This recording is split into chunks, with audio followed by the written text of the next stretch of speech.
పితా పుత్ర పవిత్రాత్మ నామమున ఆమేన్. క్రీస్తునాథుని యందు ప్రియమైనటువంటి క్రైస్తవ సహోదరి సహోదరులారా, మనము ఈనాడు 9వ తేదీ 3వ నెల 2025 సంవత్సరం తపస్కాల మొట్టమొదటి ఆదివారాన్ని మనం జరుపుకుంటున్నాం. కాబట్టి ఈనాటి యొక్క పఠనాలు, వాటి యొక్క సారాంశము, కథను, పాటలను మనం ధ్యానం చేద్దాం. ముందుగా చిన్న ప్రార్థన చేసుకుందాం. ప్రేమగల మా తండ్రి, దేవా మీకు వందనాలు తెలియజేస్తున్నాం. గడిచిన సంవత్సరం అంతా కూడా కాచి కాపాడి మరొకసారి దేవా ఈ యొక్క తపస్కాలంలోనికి మమ్మల్ని అందరూ కూడా ప్రవేశపెట్టించుకున్నావు. మీకు వందనాలు తెలియజేస్తున్నాం. ప్రత్యేకంగా ఈ యొక్క సమయంలో మాకు చెప్పి ఉన్నావు, దాన ధర్మములు, ప్రార్థన, ఉపవాసాలతో మీరు జీవించమని దేవా మీరు చెబుతూ ఉన్నారు.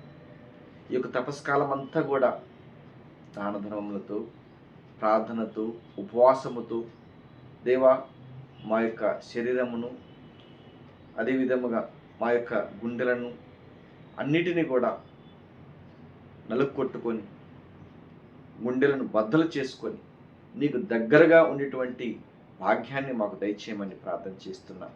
ఈ తపస్కాలంలో దేవా అనేక అంశాలు మేము ధ్యానం చేయబోతున్నాం. అనేక విషయాలుగా అనేకమైనటువంటి పగను, కోపాన్ని, ద్వేషాన్ని దేవా మేమన్నీ కూడా వదులుకొని పశ్చాత్తాప హృదయంతో జీవిస్తూ నీకు దగ్గరైన భాగ్యాన్ని దేవా మేము కోరుకుంటున్నాం ఈ యొక్క తపస్కాలంలో.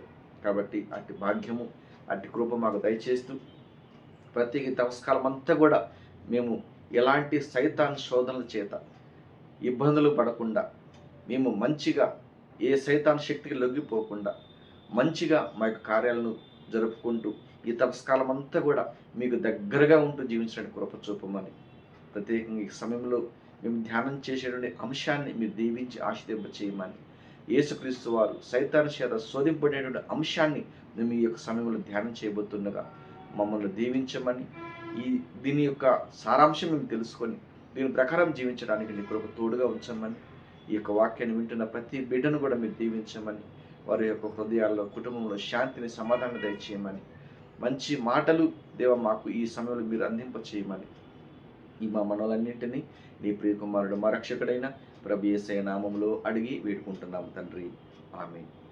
క్రీస్తునాథుని యందు ప్రియమైనటువంటి క్రైస్తవ సహోదరి సహోదరులారా, నాటి సుశేష పఠనాన్ని మనం గమనించినట్లయితే ఈ తపస్కాలంలో యేసుక్రీస్తు వారు లూకా శుభవార్త 4వ అధ్యాయము 1వ వచనం నుండి 13వ వచనం వరకు మనం ధ్యానం చేస్తే 40 దినాలు యేసుక్రీస్తు వారు సైతాను చేత శోధింపబడినట్లుగా మనము వింటున్నాం.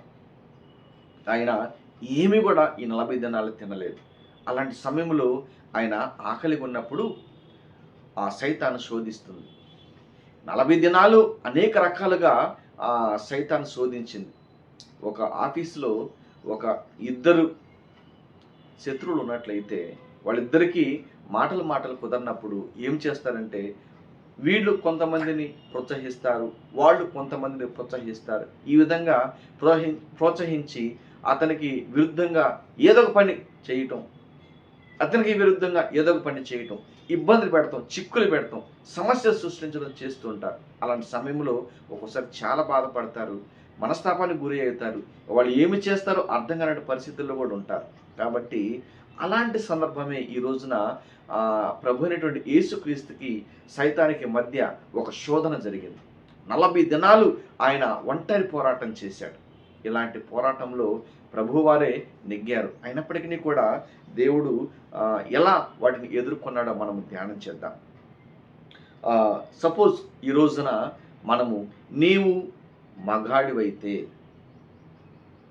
నీవు గనక నీలో పౌరుషము గనక ఉంటే నీవు ఆ పని చేయి, అతన్ని కొట్టు లేదా అతన్ని తిట్టు అని చెప్పేసి అన్నాం అనుకోండి, ఏం చేస్తాం? మనం వెళ్తాం, పౌరుషానికన్నా వెళ్ళి అతన్ని తిట్టడమో కొట్టడమో ఏదో చేస్తాం. పౌరుషం, కోపం, లేదంటే నన్ను ఇట్లా అన్నాడు కాబట్టి నువ్వు మగాడవైతే అన్నాడు కాబట్టి నీకు పౌరుషం ఉందా అన్నాడు కాబట్టి మనము దీనిని చేయాలి అనేటువంటి స్వభావం మనలో ఉంటుంది. నాకు ఎదురేంటి, నన్ను అలా అన్నాడేంటి, నాకు ఎదురే ఉంది, నేను వెళ్ళి చేస్తాను వాడేం చేస్తాడో చూద్దాం అన్నట్లుగా మనం వ్యవహరించవచ్చు. కాబట్టి ఈ సమయంలో కూడా ప్రభు అయినటువంటి యేసుక్రీస్తుని సైతాను శోధించింది. ఏమని? నీవు గనక దేవుని కుమారుడవైతే ఈ రాతిని రొట్టెనుగా చేసుకొని భుజించు. మనమైతే ఏం చేస్తాం? వెంటనే ఆ శక్తి కనుక మనకుంటే వెంటనే రొట్టె చేసుకొని తింటాం. కాబట్టి దీనికి సంబంధించినటువంటి ఒక కథను మనం ధ్యానం చేద్దాం. అంటే ఈ లోకంగా జరిగేటువంటి ఒకరోజు ఒక రాజుగారు ఆయన ఒక తన రాజ్యానికి రాజైనప్పటికీ కూడా కొన్నిసార్లు తన భార్య మాట వినవలసి వస్తుంది. తప్పటల్లా ఏంది, నేను రాజైనా కానీ నా భార్య మాట నేను వినాల్సి వస్తుంది, అసలు ఏంటి అబ్బాయి, అందరూ ఇలానే ఉండారా, నేనే ఇలా ఉన్నానా అని చెప్పి తన రాజ్యంలో మంత్రి గారిని పిలిచారట. మంత్రివర్య, మీరు ఒకసారి ఇటు రండి. రాజుగారా ప్రణామములు. ఏంటి అంటే, ఏమి లేదు మంత్రి గారు, మీరు కూడా ఇంటి దగ్గర నేను రాజునైనప్పటికీ కూడా నేను నా భార్య మాట వినాల్సి వస్తుంది, నీవు కూడా ఇంతేనా, నీవు కూడా నీ భార్య మాట వింటావా ఇంటి దగ్గర అని అన్నాడట. రాజుగారు, నేను మంత్రి అయినప్పటికీ కూడా మీ దగ్గర వీళ్ళందరికీ మంత్రి అయినప్పటికీ కూడా ఇంటి దగ్గర నా భార్య మాట వినకపోతే నాకు భోజనం ఉండదు ఆ రోజు అన్నాడట. భయమో. సరేనని చెప్పి సైన్యాధిపతిని పిలిచాడు రాజుగారు. సైన్యాధిపతిని పిలిచి, సైన్యాధిపతి, నీవు ఇంటి దగ్గర నీ భార్య మాట వింటావా అని అడిగాడట. వినాలి కదండి, తప్పదు. నేను సైన్యానికి అధికారిని అయినప్పటికీ కూడా ఇంటి దగ్గర నా భార్య మాట వినాలి, తప్పదు అన్నాడట. ఏంది ఇలా ఉంది ప్రపంచం? కాబట్టి నా రాజ్యంలో ఒక ఆలోచన చేశాడు రాజుగారు. నా రాజ్యంలో భార్య మాట విననివాడు ఎవడైనా ఉన్నాడా, వాడిని చూడాలి అని చెప్పి ఆయన దండోరా వేయించాడట. దండోరా వేయించినప్పుడు చాలామంది వచ్చారు, అందరూ వచ్చారు. అప్పుడు ఆయన 2 జెండాలు నాటాడు. ఒకటి పచ్చ జెండా, ఒకటి ఎర్ర జెండా. భార్య మాట వినే వాళ్ళందరూ కూడా పచ్చ జెండా దగ్గరికి వెళ్ళండి, భార్య మాట వినని వాళ్ళు ఇదిగో ఎర్ర జెండా దగ్గర రండి అని చెప్పేసి అన్నప్పుడు అందరూ కూడా పచ్చ జెండా దగ్గరికి వెళ్ళిపోయారంట. అందరూ కూడా భార్య మాట వినేవాళ్ళే. ఒక్కడ మాత్రము ఎర్ర జెండా దగ్గరికి వెళ్ళాడట. ఎర్ర జెండా దగ్గరికి వెళ్ళి నించున్నాడట. అప్పుడు రాజుగారు, శబాష్, భార్య మాట విననివాడు ఒక్కడైనా ఉన్నాడు, శబాష్ అని చెప్పి అతన్ని మెచ్చుకొని పిలిచినప్పుడు అతను గబగబా వెళ్ళి, రాజా రాజా రాజా, మీరు నన్ను ఏం చేయమాకండి, ఎందుకంటే నా భార్య ఎర్ర జెండా దగ్గరికి వెళ్ళి నించోమంది, అందుకే నేను నించున్నాను అన్నాడట. ఎర్ర జెండా దగ్గరికి వెళ్ళి నించోపోతే ఇదిగో జీవన నలుపుతాను అన్నదట. చూడండి పరిస్థితి ఎలా ఉన్నదో. కాబట్టి ప్రియమైనటువంటి దేవుని బిడ్డలారా, ఎందుకంటే నీవు గనక ఆ పని చేయకపోతే నేను వదిలిపెట్టను అంటే మనలో కొన్నిసార్లు ఈ శోధన వల్ల మనం చేయాల్సి వస్తుంది. అలాంటప్పుడు ఇక్కడ దైవ కుమారుడు కూడా, నీవు దేవుని యొక్క కుమారుడు అయితే ఈ రాయిను రొట్టెనుగా చేసుకొని తినమన్నప్పుడు ఆయన చేసుకొని తినవచ్చు. 5,000 మందికి ఆయన 5 రొట్టెలు 2 చేపలు పంచినటువంటి వ్యక్తి అది చేసుకొని తినలేడా? సాధ్యం కాదా? 7,000 మందికి 7 రొట్టెలను 4,000 మందికి పంచినటువంటి భగవంతుడు ఆ యొక్క రొట్టెను చేసుకుని తినలేడా? కాబట్టి ఇక్కడ ముఖ్యం అది కాదు. దేవుడు ఏం చెప్పాడంటే అక్కడ మత్తయి సువార్త 4వ అధ్యాయం 4వ వచనంలో, మానవుడు కేవలము రొట్టె వలననే జీవింపడు, దేవుడి నోట నుండి వచ్చు మాట వలన జీవించును అని అక్కడ సైతానికి బోధించాడు. రొట్టె వలన మానవుడు జీవించడు, దేవుని యొక్క మాట వలన కూడా నిరంతరము జీవించగలడు అని ఆయన రుజువు చేశాడు. ప్రియమైనటువంటి దేవుని బిడ్డలారా, కాబట్టి అలా మనము ఆ శోధనను జయిస్తూ మనము జీవించాలని ఆయన దేవుడు మనకు చెబుతున్నాడు. ఇక రెండవదిగా మనం చూసినట్లయితే ఆయన రెండవ శోధన ఏంటంటే లోకశోధ 4వ అధ్యాయం 6వ వచనంలో, ఈ రాజ్యముల సర్వాధికారము వాని వైభవం నీకు ఇస్తాను, నీవు నన్ను ఆరాధించినచో ఇదంతయు నీ సొత్తు అగును అని సైతాను రెండోసారిగా శోధించాడు. ఈ లోక సర్వాధికారము వైభవం అంతా కూడా నేను నీకే ఇస్తాను. అయితే ఏం చేయాలి? నువ్వు నన్ను ఆరాధించాలి. భగవంతుడు సైతానుని ఆరాధించటం ఏంటి? దేవునికి చాలా బాధేసింది అక్కడ.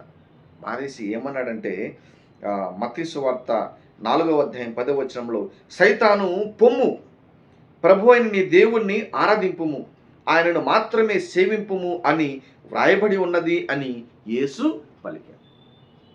ఓ సైతాను పొమ్ము, నీవే దేవుడైనటువంటి ప్రభువుని ఆరాధించాలి, నేను ఆరాధించడం ఏంటి నిన్ను అని చెప్పి ఆయన సైతాన్తో చెప్తున్నాడు. ఇంకా అదే ఆ మాట అట్లా ఎంత విరుద్ధంగా ఉందో చూడండి. ఈ లోక సర్వాధికారము వాని వైభవం నీకు ఇస్తాను అని అంటున్నాడు. అంటే దేవునికి లేదా సర్వాధికారం, దేవునికి లేదా ఈ లోక వైభవం? మనం గమనించినట్లయితే మత్తయి సువార్త 27వ అధ్యాయము 53వ వచనంలో యేసుక్రీస్తుని పట్టుకొనటానికి వచ్చినప్పుడు చాలామంది భటులు వచ్చారు. యేసుక్రీస్తుని సిలువ వేయడానికి ముందు పట్టుకోవడానికి వచ్చినప్పుడు ప్రధాన అర్చకుని చెవి నరుగుతాడు మన పేతురు గారు. చెవి నరకంగానే దేవుడు అప్పుడు అంటున్నాడు, పేతురు నీ కత్తి నీ వరలో పెట్టుకో. 27వ అధ్యాయం 53వ వచనంలో, నేను నా తండ్రిని ప్రార్థింపవలననుకుంటివా? ప్రార్థించిన ఈ క్షణమున ఆయన 12 దళముల కంటే ఎక్కువ మంది దూతలను పంపడా అని అంటున్నాడు అక్కడ. పేతురు నీ కత్తిని వరలో పెట్టుకో, నేను గనక నా తండ్రిని ప్రార్థిస్తే 12 దళముల కంటే ఎక్కువ మందిని ఆయన పంపించగలడు. దళము అంటే ఏంది? అనేకులు అని. 12 దళములు అంటే చూడికి ఎంతమంది ఉంటారు? అంత దళము ఉందంటే ఆయన ఎవరికి ఉంటుంది? అది రాజులకే ఉంటుంది. ఆ జనాలు అంత సైనికులు ఉండాలంటే అవి రాజుల వల్లే అవుతుంది అది. కాబట్టి ఇక్కడ రాజకుమారుడని అక్కడ మనకి అర్థమవుతుంది. అన్ని సేనలు ఆయనకు ఉన్నాయంటే అక్కడ ఆయన రాజనే చెప్పుకోవాలి. ఇంకో మాట చూద్దాం మనం. మత్తయి సువార్త 28వ అధ్యాయం 18వ వచనంలో, యేసు వారి వద్దకు వచ్చి ఉత్థానమైన తర్వాత, యేసుక్రీస్తు వారు ఉత్థానమైన తర్వాత అంటున్నాడు ఈ మాట. యేసుక్రీస్తు వారి వద్దకు వచ్చి వారితో, ఇహ పరములందు నాకు సర్వాధికారము ఇయ్యబడినది. ఇహ పరములందు నాకు సర్వాధికారం ఇయ్యబడింది, కాబట్టి మీరు వెళ్ళి సర్వ ప్రపంచానికి సువార్తను ప్రకటించండి అని తన శిష్యులను పంపుతున్నాడు. సర్వాధికారము యేసుక్రీస్తుకి ఇవ్వబడింది. కాబట్టి ఆయన మహారాజు, ఆయనే అధికారి. కాబట్టి ఆయనకు నువ్వు అధికారం ఇచ్చేదేంటి ఈరోజు? ఇంకా బైబిల్ గ్రంథంలో మనం చూస్తే యోహాను సువార్త 5వ అధ్యాయం 22వ వచనంలో, తండ్రి ఎవరికిని తీర్పు విధింపడు. తీర్పు విధించు సర్వాధికారము కుమారునికి ఇచ్చెను. యేసుక్రీస్తుకే, యెహోవా దేవుడు యేసుక్రీస్తుకే సర్వాధికారం ఇచ్చాడు తీర్పు తీర్చమని. ఇక నువ్వు ఆయనకి అధికారం ఇచ్చేదేంటి? ఓ సైతాను పొమ్ము, నీవే దేవుణ్ణి ఆరాధించమని దేవుడు చెబుతున్నాడు. ప్రియమైనటువంటి దేవుని బిడ్డ, ఈ విధంగా 2వ శోధనను కూడా ఆయన ఎదిరించాడు, జయించాడు. ఇక 3వ శోధన వచ్చేసరికి ఆయన అంటున్నాడు, సైతానుడు,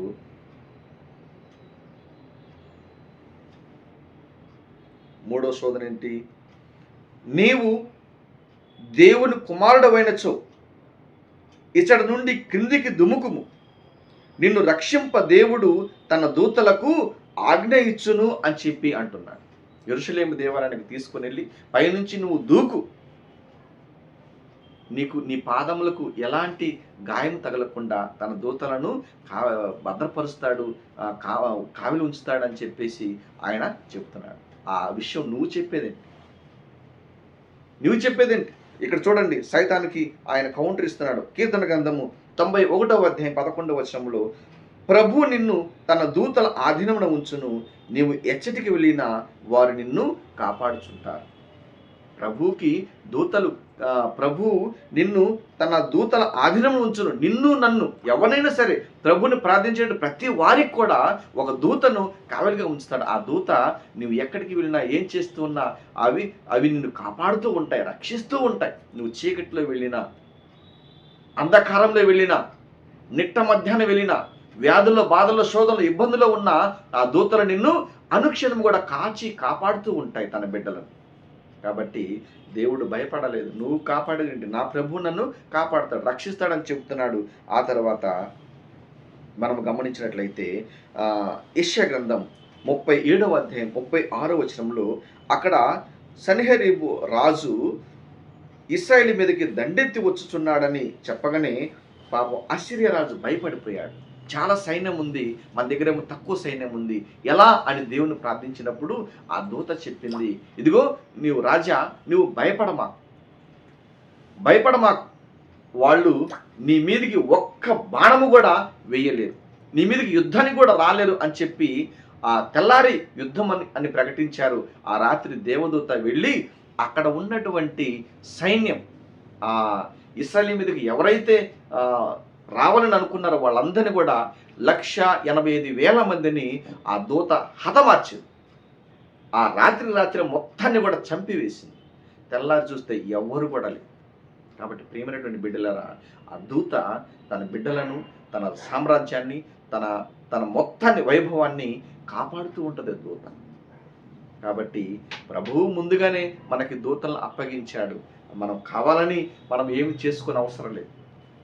ఏ క్షణము కూడా మనకేం కాకుండా తన దూతలను కావలిగా ఉంచుతూ ఉంటాడు.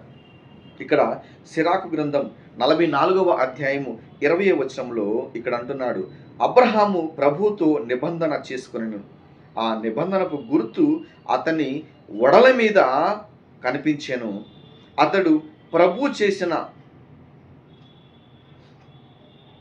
ప్రభు పడిన శోధనలకు తట్టుకొని నిలిచెను అని అక్కడ రాయబడింది.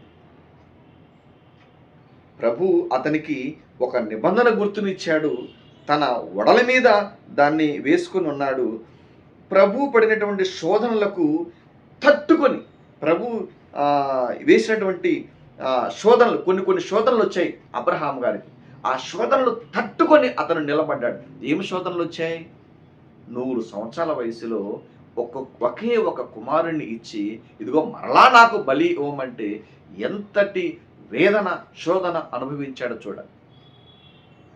కాబట్టి ఎప్పుడైతే ఆ మాట చెప్పాడో అప్పటి నుంచి కూడా ఆయనలో శోధన. అక్కడి నుంచి ఆ ఇసాకును తీసుకొని, ఆ కట్టెల మోపు తీసుకొని, గాడిదని తీసుకొని, సేవకులను తీసుకొని, కత్తి తీసుకొని ఆ సమయంలో వెళుతూ ఉంటే అతని జీవితంలో ముఖాన కన్నీరు తప్ప ఇంకేమైనా ఉంటుందంటారా? తీసుకొని కొండ ఎక్కుతుంటే ఎలా ఉంటుందో అర్థం చేసుకోండి. ఆ తర్వాత కట్టెలు పెంచి తన కుమారునికి చేతులు కట్టేసి తన పైన ఉంచుతుంటే ఎలా ఉంటుందో చూడండి. కత్తి ఎత్తినప్పుడు నరకటానికి ఎలా ఉంటుందో చూడండి. ఆ శోధన, ఆ వేదన. కాబట్టి ఎంతో శోధనలు జయించాడు అబ్రహాం గారు. శోధనలు వస్తాయి, మనం జయింపగలగాలి దాన్ని. ఆ తర్వాత యాకోబు గారు రాసిన లేఖ 11వ అధ్యాయము యాకోబు రాసిన లేఖ 1వ అధ్యాయం 12వ వచనంలో శోధనలకు గురి అయినను విశ్వాసము కోల్పోని వ్యక్తి ధన్యుడు అంటున్నాడు. శోధనలు వస్తాయి ప్రతి ఒక్కళ్ళకి. అయితే దానిని తట్టుకొని నిలబడిగిన వాడే విశ్వాసాన్ని రక్షించుకునేటువంటి వ్యక్తి. ఎందుకంటే ఆ పరీక్షలో ఉత్తీర్ణుడైతే వాళ్ళకి జీవ కిరీటం అనేది వస్తుంది. కాబట్టి ఆ దానియేలుకి ఎన్ని శోధనలు వచ్చాయి.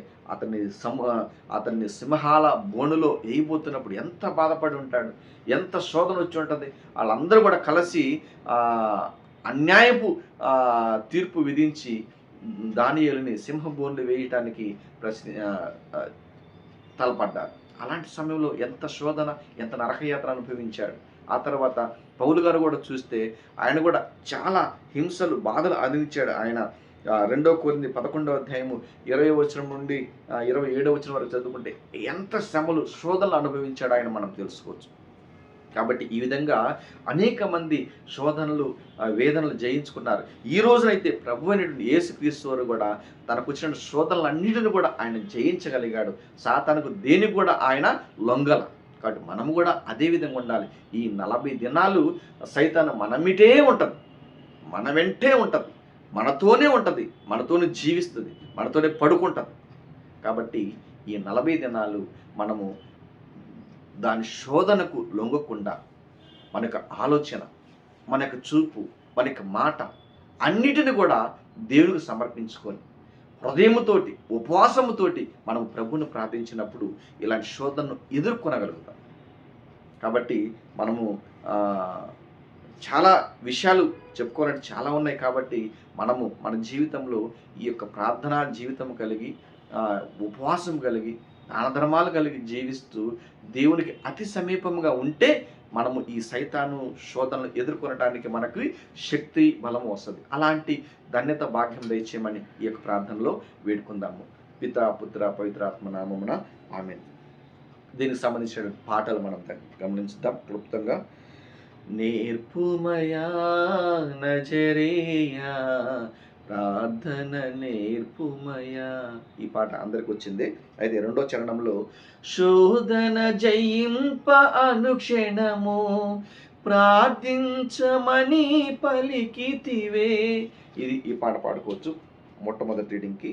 తర్వాత అర్పణ పాటకి ఏమి అర్పింతును నేనేమి సమర్పింతును ధనధాన్యములా ఫలపుష్పములా, ఆ పాట పాడుకోవచ్చు. అందులో చరణంలో ఏంటంటే శోధనలో వేదనలో క్షోభలలోను వ్యాధులలో బాధలలో భారములోను, ఆ పాట సందర్భాన్ని బట్టి పాడుకోవచ్చు.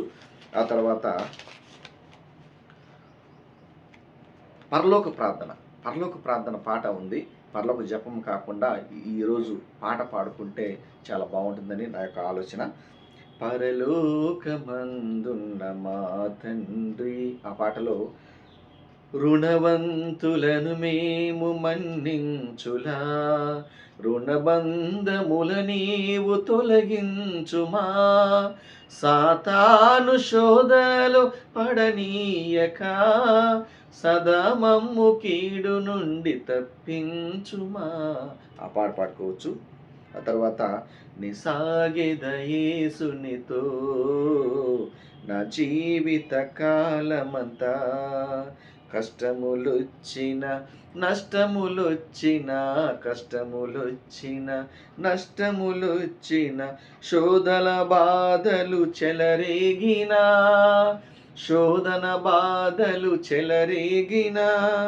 విశ్వాసముతో సాగేదా